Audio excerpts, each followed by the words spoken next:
Halo teman-teman, jumpa lagi dengan saya Bukan Budi.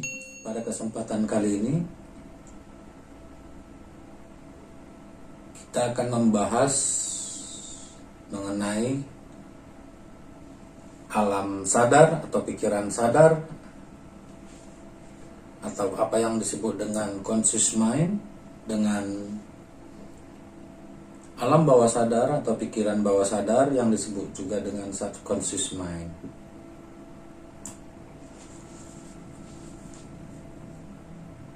Teman-teman pernah nggak terlintas di benak teman-teman bagaimana cara otak bekerja? Bagaimana ingatan-ingatan masa lalu dapat terlintas lagi di masa-masa saat ini, atau memori-memori masa lampau dapat menimbulkan perasaan-perasaan tertentu. Bagaimana dengan tidur? Apakah otak manusia masih bekerja? Demikian juga dengan bermimpi.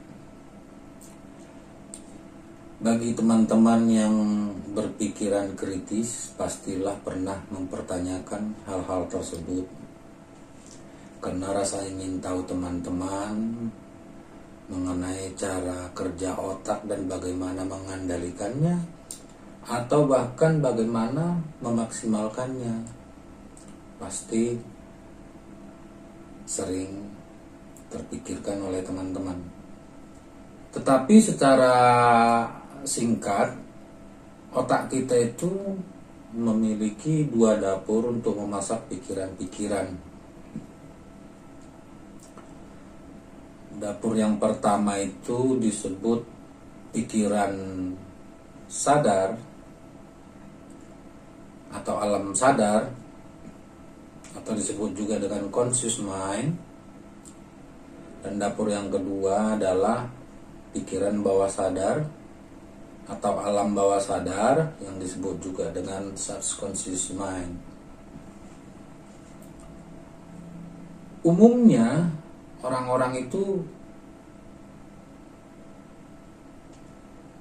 lebih fokus dia mencari jawaban akan pikiran sadar daripada pikiran bawah sadar.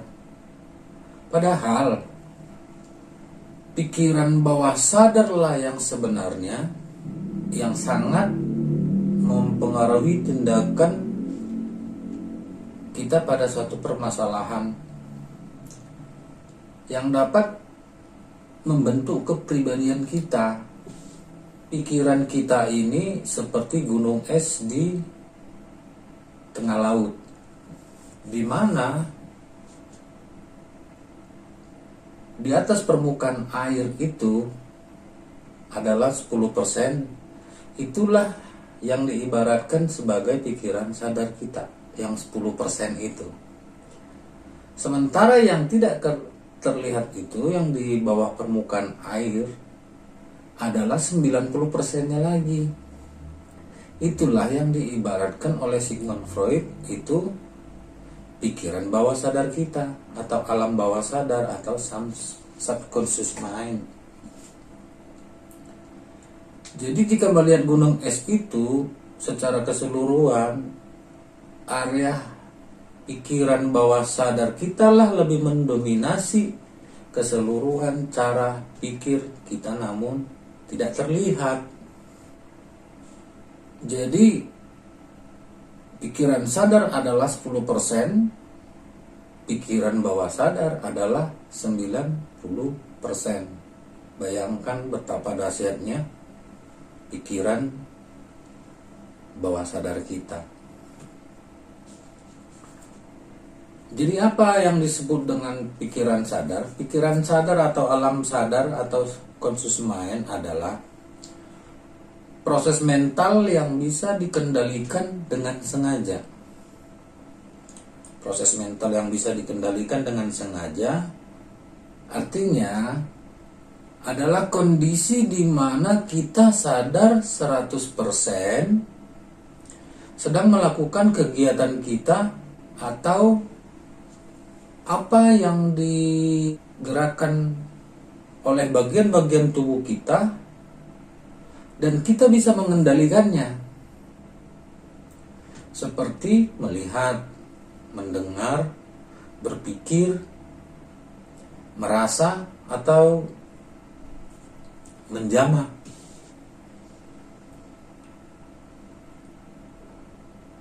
Pikiran sadar inilah yang disebut sebagai seseorang itu menggunakan otaknya. Jadi yang dimaksud dengan sadar 100% ini adalah di mana kita menggunakan 10% dari kekuatan pikiran kita,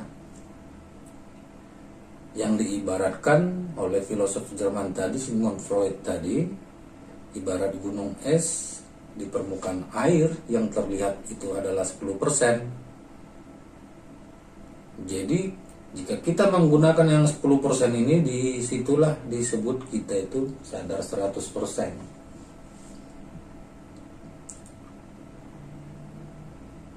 Jadi di alam sadar atau pikiran sadar, umumnya manusia hanya memanfaatkan 10% dari kekuatan pikiran itu.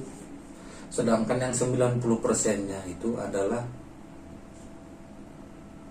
pikiran bawah sadar atau alam bawah sadar. Pikiran sadar atau alam sadar mempunyai 4 fungsi utama, yaitu mengenali informasi yang masuk melalui panca indera. Yang kedua, membandingkan informasi yang masuk itu dengan memori kita. Yang ketiga, menganalisanya. Dan yang keempat adalah memutuskan respon spesifik apa terhadap informasi tersebut.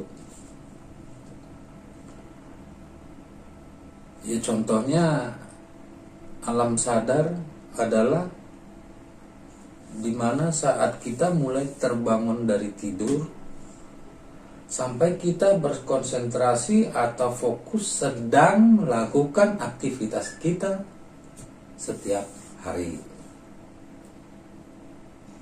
seperti melihat, mendengar, merasa, berpikir, mengingat sesuatu, itu termasuk alam sadar. Oke, kita memasukin yang kedua, pikiran bawah sadar atau alam bawah sadar yang disebut dengan subconscious mind. Apa itu pikiran bawah sadar? Pikiran bawah sadar adalah proses mental yang berfungsi secara otomatis sehingga kita tidak menyadarinya dan sulit untuk dikendalikan dengan sengaja. Proses mental yang berfungsi secara otomatis sehingga kita tidak menyadarinya dan sulit untuk dikendalikan dengan sengaja. Sulit ya, bukan nggak bisa, sulit. Jadi pikiran bawah sadar berfungsi untuk memproses perasaan, kebiasaan, memori jangka panjang atau memori permanen, persepsi, kepribadian, intuisi, kreativitas, dan keyakinan. Contoh dalam kehidupan kita sehari-hari, di saat kita mengetik, kita bisa mengetik tanpa melihat keyboard. Di saat mata kita membaca huruf-huruf yang akan kita ketik, tangan kita mengetiknya. Itu bagaimana terjadi? Itu adalah dikendalikan oleh alam bawah sadar. Karena di alam bawah sadar kita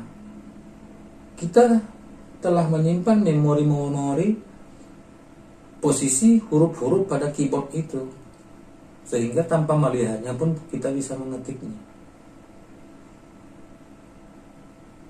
Contoh lain, saat kita naik sepeda,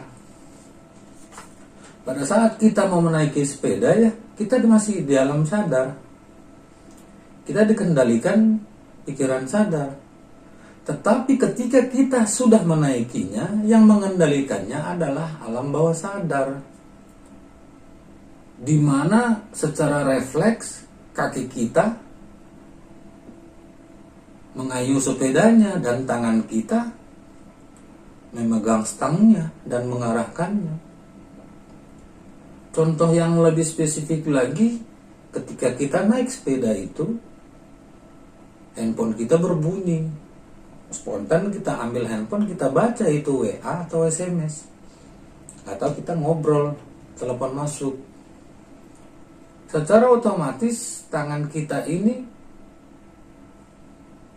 hafal di mana belokan, belok kiri, belok kanan, lurus, sehingga kita sampai ke tujuan dengan selamat. Itu yang mengendalikannya adalah alam bawah sadar. Contoh yang lain, ketika seseorang itu dihipnotis.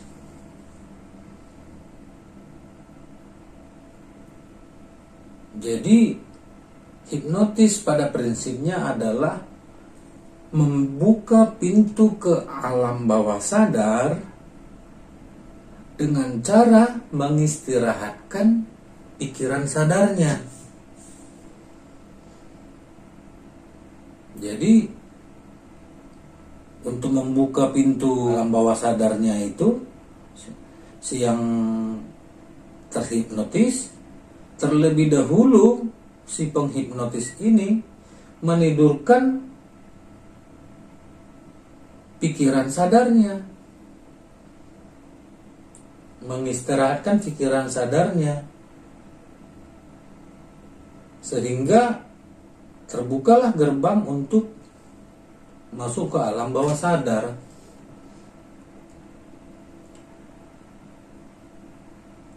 Agar sugesti-sugesti yang diberikan nanti tidak diolah oleh pikiran sadar si terhipnotis. Kalau pikiran sadarnya itu tidak diistirahatkan dulu. Jadi harus diistirahatkan dulu pikiran sadarnya, supaya nanti disugesti-sugesti si penghipnotis, si yang terhipnotis, tidak diolah oleh pikiran sadarnya sugesti-sugesti itu.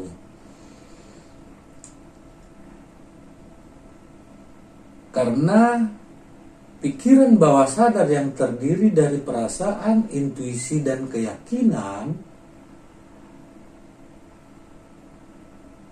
terkadang disangkal oleh otak sadar kita bila kita dalam keadaan sadar. Jadi harus diistirahatkan dulu pikiran sadarnya. Seperti yang di TV-TV itu, disuruh tidur dulu, disuruh tidak sadar dulu dia. Dalam hitungan ketiga, Anda tidur. Baru setelah itu dikorek pikiran bawah sadarnya, sehingga dia berkata jujur, memorinya itu diangkat ke permukaan. Jadi yang di bawah permukaan laut air itu dinaikin ke atas.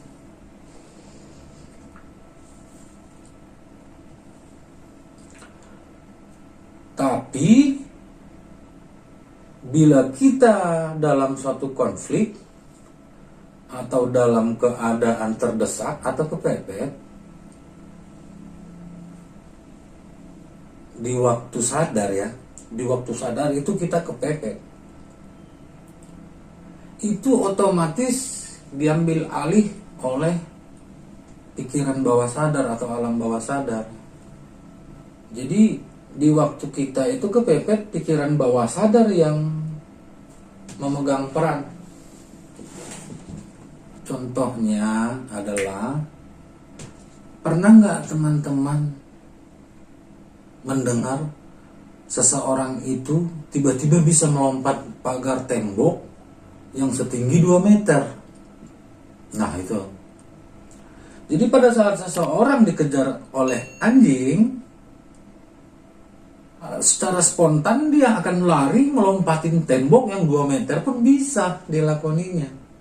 Nah itu adalah kerjanya alam bawah sadar. Jadi sewaktu dia sadar itu, tiba-tiba diambil oleh alam bawah sadar. Itu makanya dikatakan tadi alam bawah sadar itu adalah proses mental yang terjadi secara otomatis tanpa kita sadarin. Seseorang yang dikejar anjing itu pun tanpa disadarinya dia lompat lewat saja. Itu salah satu contohnya, bahwasannya pikiran bawah sadar bekerja secara otomatis dan sulit untuk kita kendalikan. Kita nggak kalau kita lagi sadar nggak bisa kita lompat itu pagar yang 2 meter. Terus kenapa dikatakan bahwa kehidupan kita lebih banyak pada alam bawah sadar? Ya jawabannya yaitu karena alam bawah sadar kita mempunyai pengaruh yang sangat besar dalam kehidupan kita ketika kita sadar atau dalam kegiatan sadar kita. Jadi yang 90% ini lebih mendominasi kegiatan kita pada waktu sadar. Jadi dorongan alam bawah sadar jika dikembangkan dengan hal-hal yang positif, maka hasilnya akan positif juga. Sebaliknya jika dikembangkan dengan hal-hal yang negatif, ya tentu hasilnya akan negatif. Misal nih, kita mempunyai suatu tujuan, atau sedang ujian, atau sedang tes masuk PNS, TNI, Polri. Kita harus berpikir bahwa kita bisa. Jangan ragu. Jadi sejak dini teman-teman itu harus berpikir, saya bisa.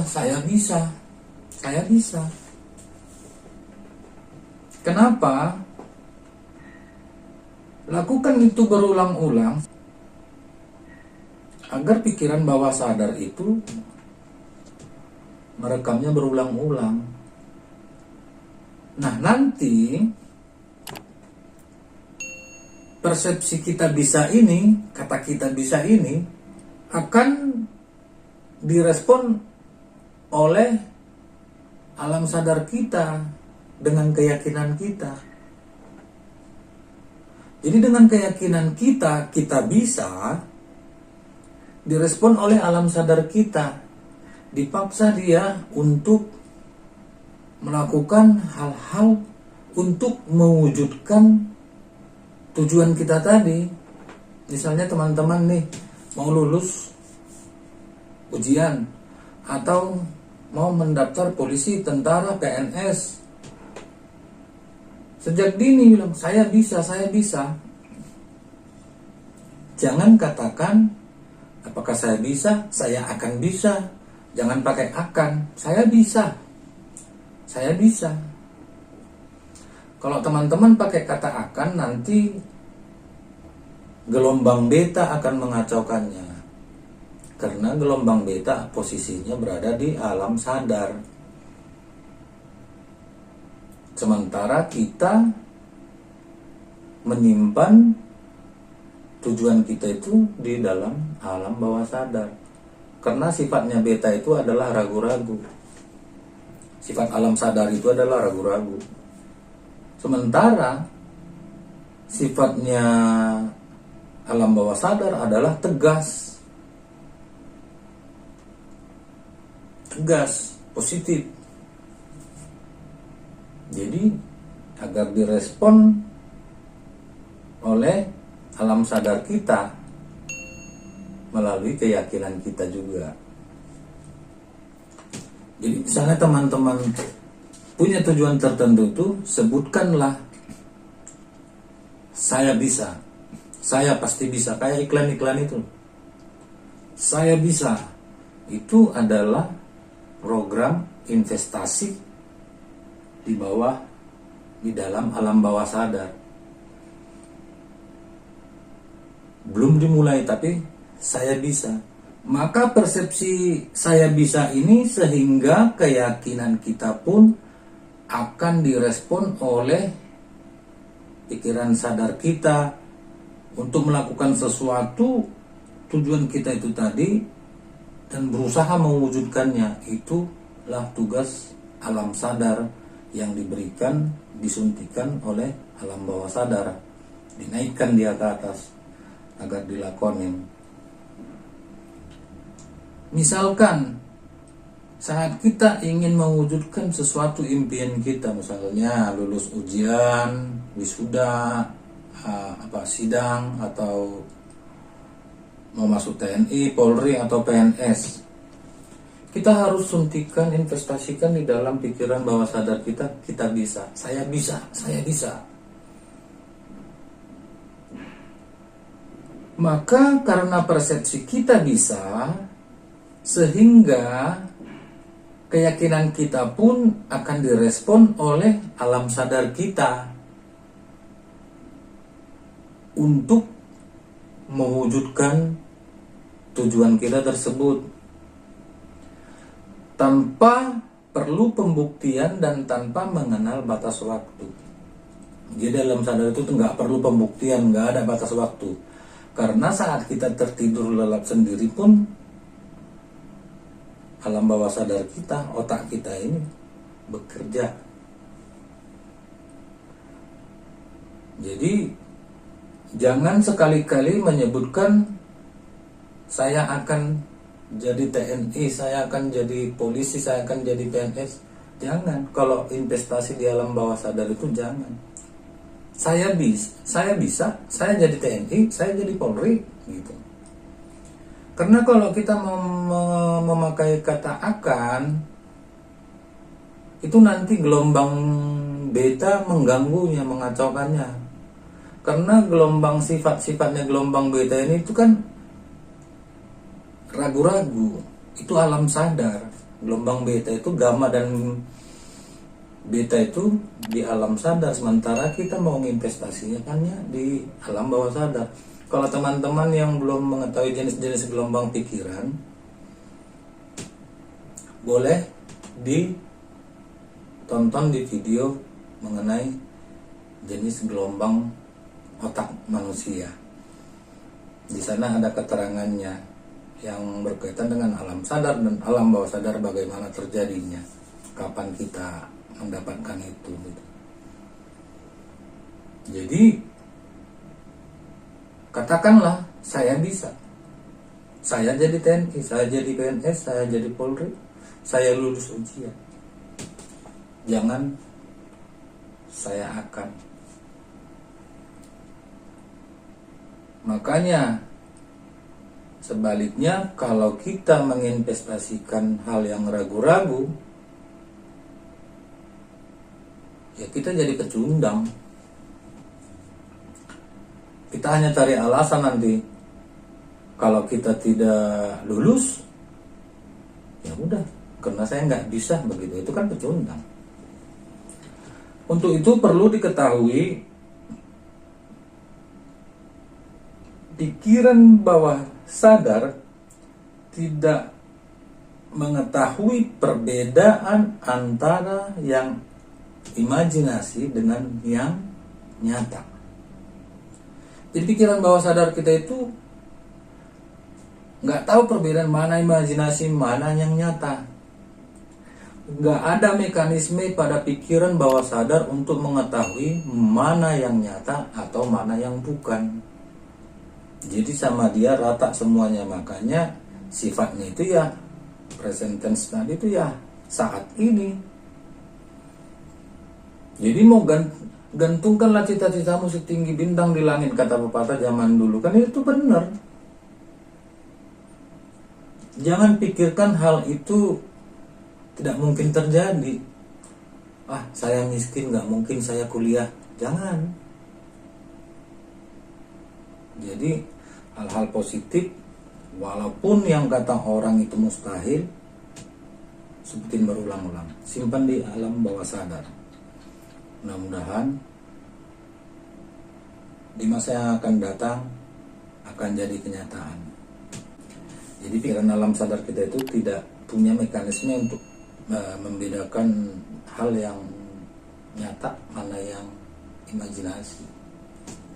Bagi dia sama semua. Jadi ada 4 hukum alam bawah sadar. Yang pertama positif, kedua kalimat saat ini,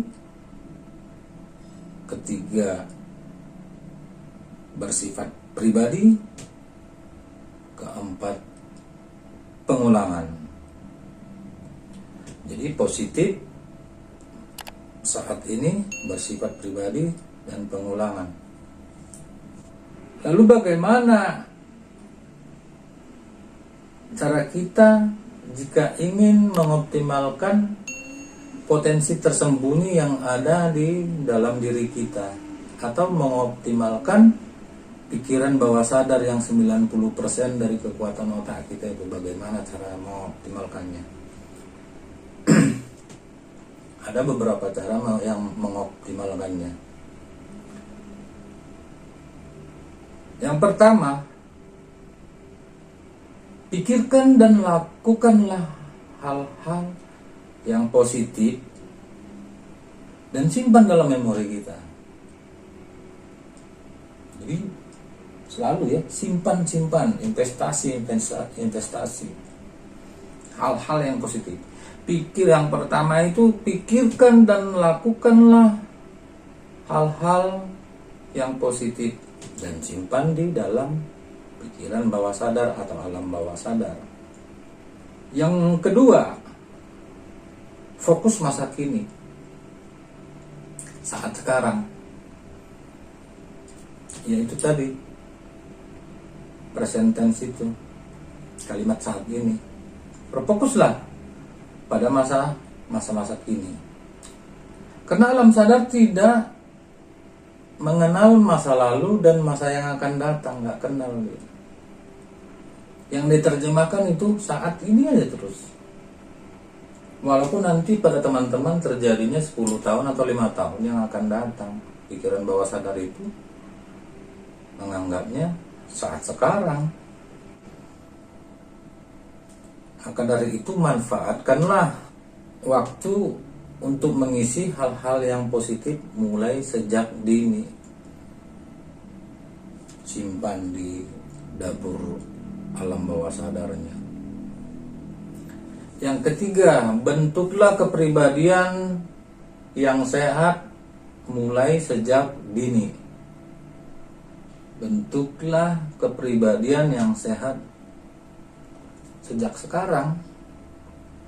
Itu tadi hukumnya alam bawah sadar itu.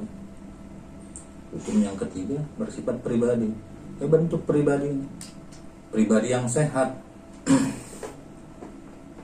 Jangan pribadi yang nggak sehat. Berhubungan dengan yang positif tadi, pribadi yang positif, jangan yang negatif.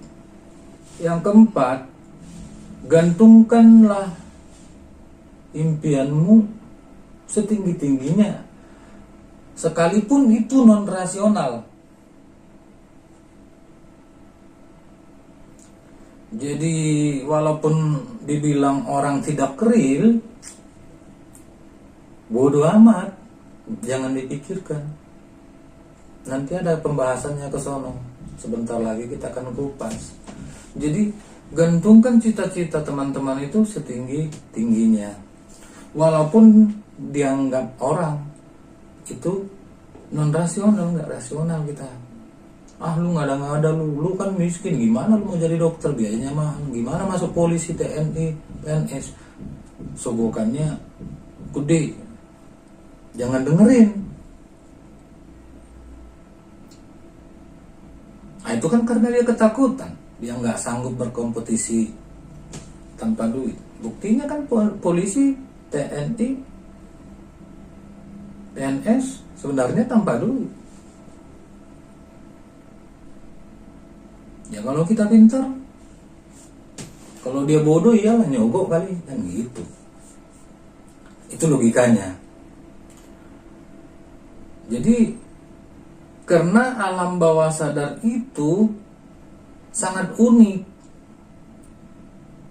dia akan mengingat hal-hal yang tidak rasional sekalipun. Dia akan ingat itu dan dia akan simpan terus. Dan dia akan membuat persepsi kita bisa mencapai cita-cita kita yang disebut tidak rasional tadi. Dengan keyakinan kita akan direspon alam sadar kita nanti. Dipaksa dia untuk mewujudkannya. Jadi unik. Alam bawah sadar kita itu, pikiran bawah sadar atau subconscious mind itu unik. Hal-hal yang tidak rasional sekalipun dia akan simpan.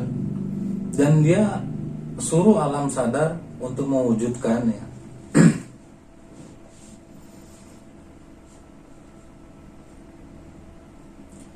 Intinya adalah saat alam sadar kita yang kita optimalkan akan berpengaruh besar kepada kesuksesan kita di masa yang akan datang. Kalau teman-teman mengoptimalkan alam bawah sadarnya sejak dini, masukin suntikan-suntikan yang positif itu, itulah yang akan mempengaruhi masa depan teman-teman dan kepribadian teman-teman. Lalu sekarang muncul pertanyaan, dari mana kita memulainya?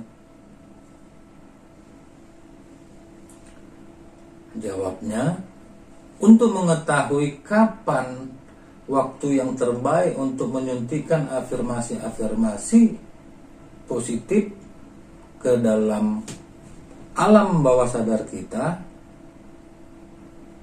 sangat penting bagi kita untuk mengetahui terlebih dahulu jenis-jenis gelombang otak manusia itu.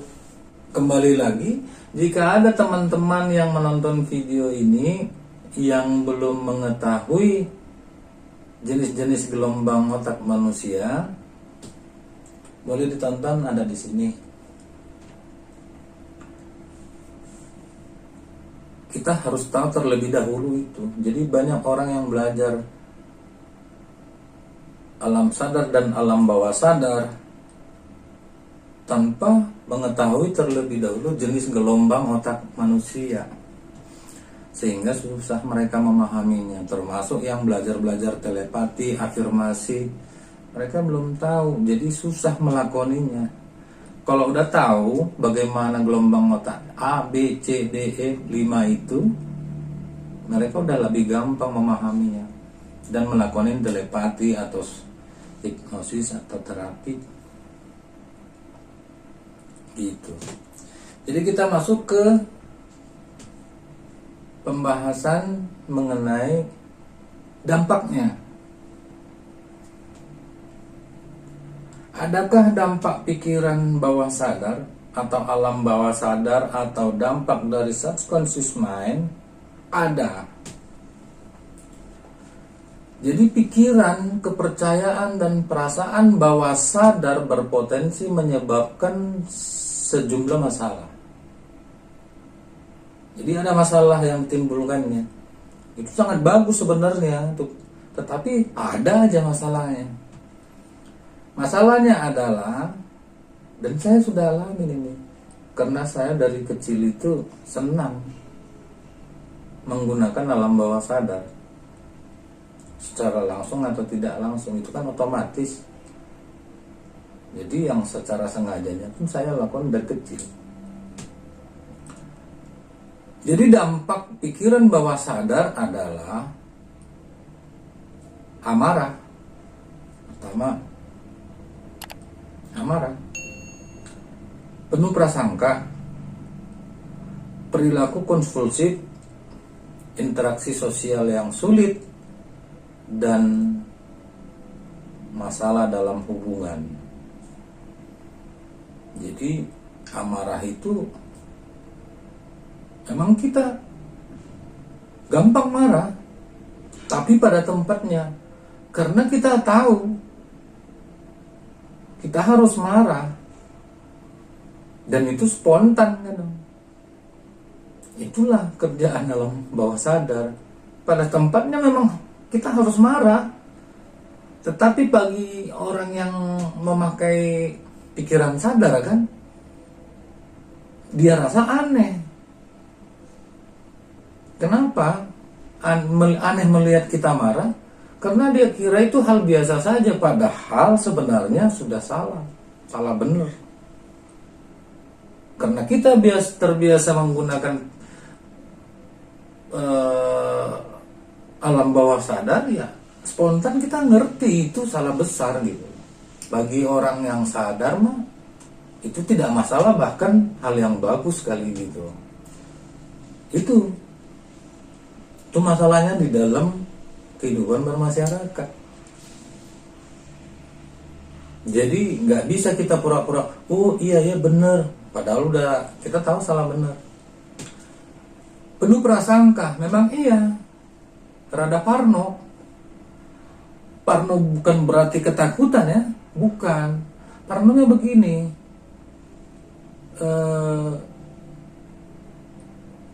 kita selalu menganalisa.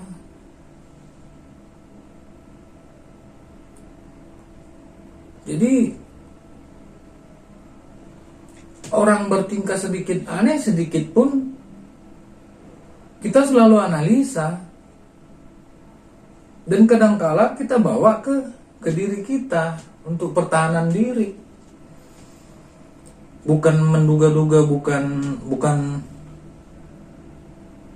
gimana dibilang suudon juga ya. Tapi memang itulah yang terjadi. Dan itulah yang membuat kayak saya sendiri pun hidup sampai sekarang. Jadi kalau dikatakan bahwasannya menyebabkan sejumlah masalah, itu bukan masalah sebenarnya, tetapi masalah di orang lain. Ya kalau kita berprasangka kan, orang-orang bilang kita suudon. Padahal kita benar, kita harus curiga. Kalau kita nggak curiga, mungkin ya akan terjadi sesuatu, karena alam bawah sadar kita tahu untuk menjaga dirinya, kita disuruhnya belok, jangan lewat lurus gitu. Dan itu jauh lah ya, nggak usah kita bahas ke sana, nanti banyak yang terbongkar. Ketiga, perilaku konvulsif. Keempat, interaksi sosial yang sulit diterima orang, sulit diterima orang saja. Keempat, masalah dalam hubungan yang sama saja. Jadi justru kita berhubungan dekat sama semua orang, tetapi tidak semua orang menerima begitu saja, sama seperti hubungannya dengan orang lain. Hubungan pribadi juga begitu, hubungan berumah tangga, hubungan pacaran begitu. Karena teman kita, sekitar kita nggak mengerti sebenarnya kita pun nggak mengerti yang spontan yang kita lakukan selama ini.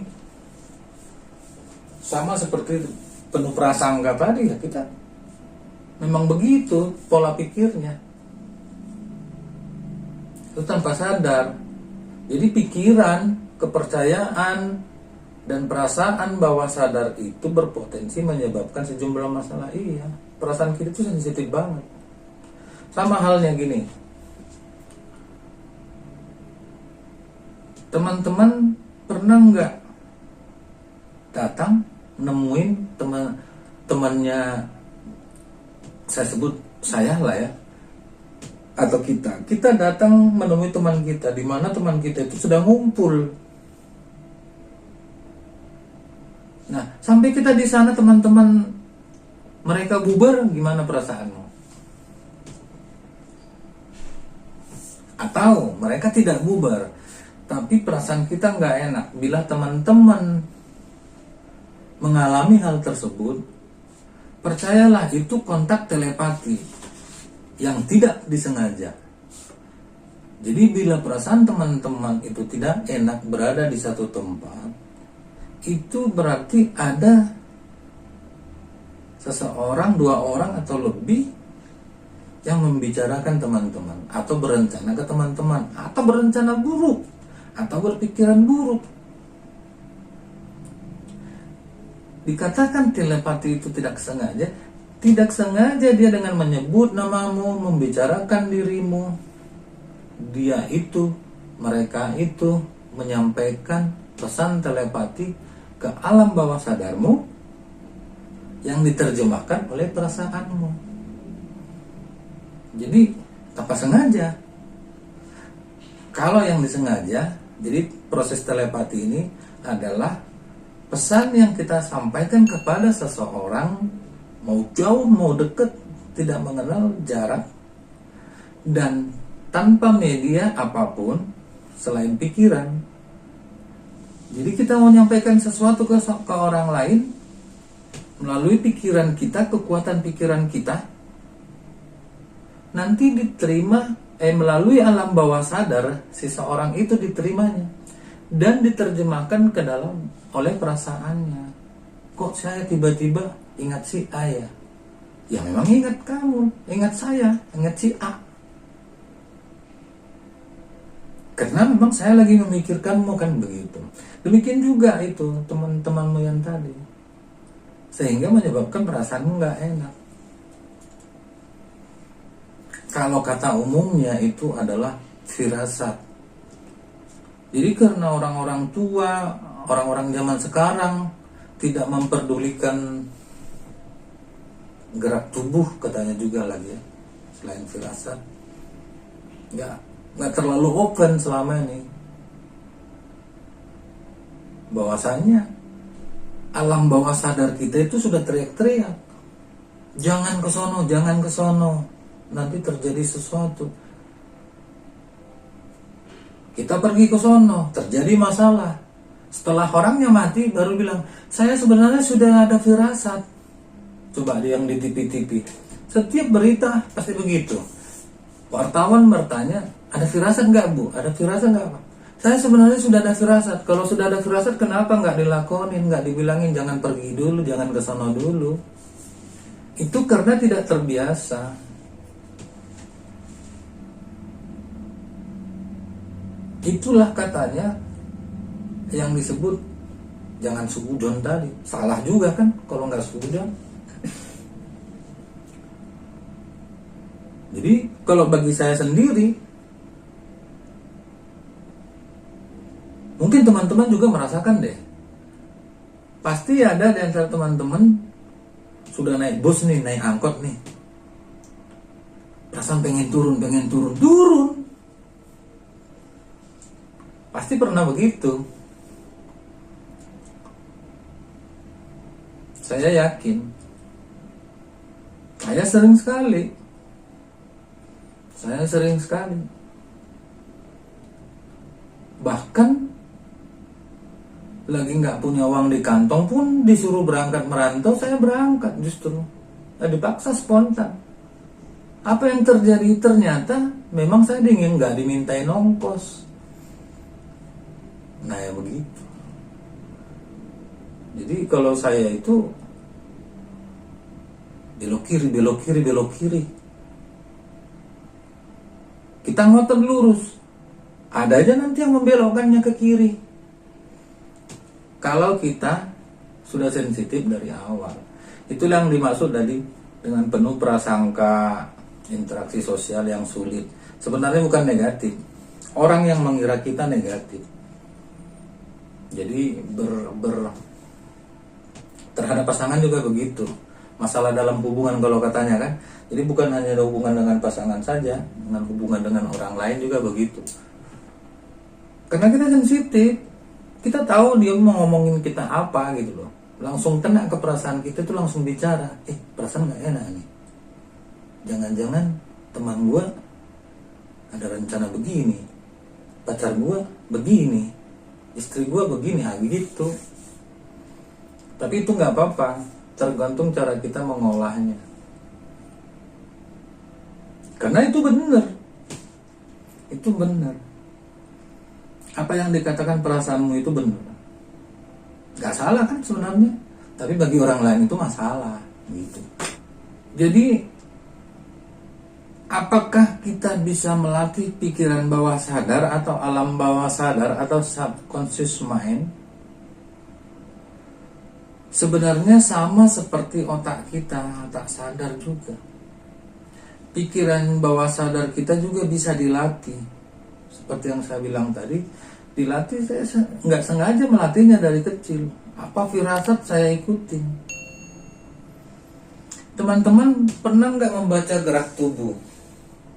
Contohnya nih, di ilmu agama juga ada. Kalau telinga mendengung, berarti ada orang yang membicarakan, katanya gitu. Kalau kita bersin, berarti ada juga yang orang lagi ngingatin, lagi nyariin gitu. Saya rajin. Dan memang di setiap suku bangsa pun ada itu. Kalau mata kedap-kedip, bahwasanya tandanya ini telinga mendengung, tandanya ini telinga kiri, mata kanan, mata kiri, bersin, kaki kanan, kaki kiri. Itu semuanya kan ada. Dan kebiasaan-kebiasaan yang terjadi pada hidup saya dari kecil itu memang saya hafal.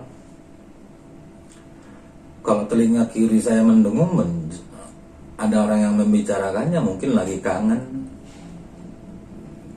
mungkin lagi butuh, lagi nyariin.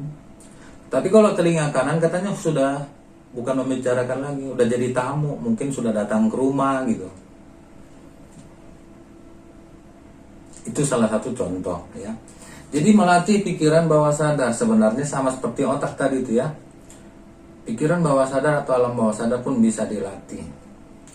Jadi dengan melatih pikiran bawah sadar dapat membuat seseorang itu memfokuskan diri secara fisik maupun mental. Jadi memfokuskan diri terhadap hal-hal yang dapat memperkuat dirinya ya, memperkuat dirinya secara fisik dan mental. Jadi latihlah alam bawah sadarmu